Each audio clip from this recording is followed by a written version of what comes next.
ভাই জান্নাতের পরি মাত্রই জান্নাত থেকে নেমে আসলো কিছু রিলস বানানোর জন্য।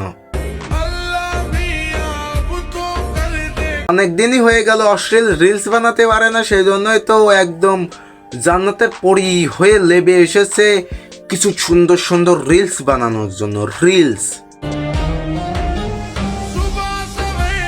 একে দেখে কেউ ভাবেন না কোনো খারাপ ভিডিও করে বা অশ্লীল ভিডিও করে, এ তো পুরো ভাই জান্নাতের পরি। এখন আমি চিন্তা করছি এই পরিটা কি 1 মাসই নাকি সারা মাস। যদি 1 মাসই থাকে তাহলে ভালো, আর যদি সারা মাস হয় তাইলে তো আরো ভালো, আর যদি না থাকে তাহলে জান্নাতের পরি।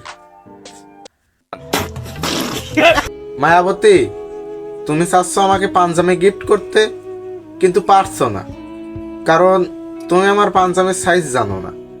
আমার পাঞ্জাবির সাইজ 40 দিলেও চলবে, 42 দিলেও চলবে। কিন্তু বন্ধু, আমার জানা মতে তোর তো কোনো মায়াবতীই নাই।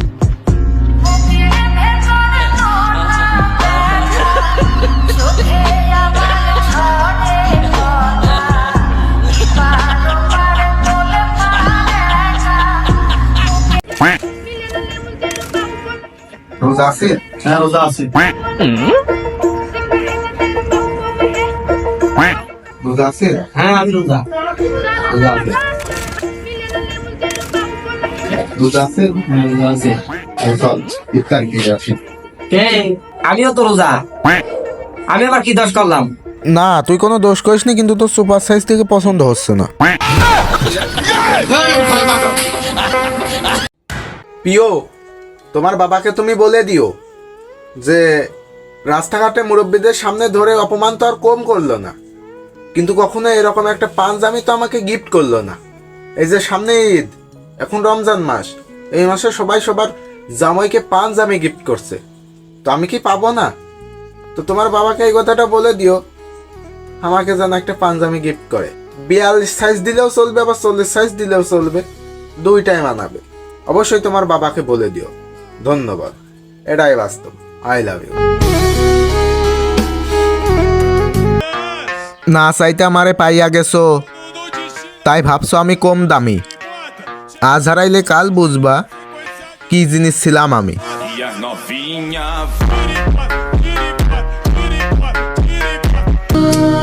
ইতিহাস কখনো বিদায় বলে না, ইতিহাস বলে আবার দেখা হবে। কিন্তু ইতিহাস এই কথাটাও বলে গিয়েছে, তোমার কর্মের ফল তোমাকেই ভোগ করতে হবে। মুনি রোজা আছে?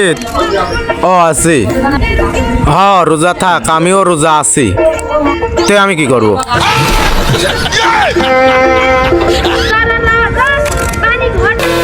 আমার খারাপ সময়ে আমার ছেড়ে যাওয়া মানুষগুলো, তোমরা আবার ফিরে আসো, কারণ আমার ভালো সময় ঘনিয়ে আসতেছে।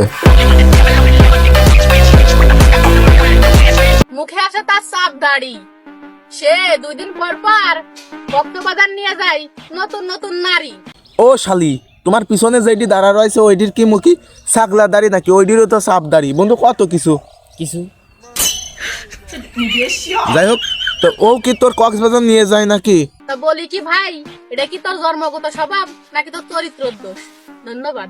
আর এদের মতো কিছু ম্যাগিদের জন্য বর্তমান টিকটকে ঢোকা যাচ্ছে না। এ নাকি ঝিঙাইদার কিং, যশোরের মেয়ে। সবশেষে আমিও একজনকে প্রচুর পরিমাণে ভালোবাসি, যাকে প্রতিদিন আয়নায় দেখি আর মুচকি মুচকি হাসি।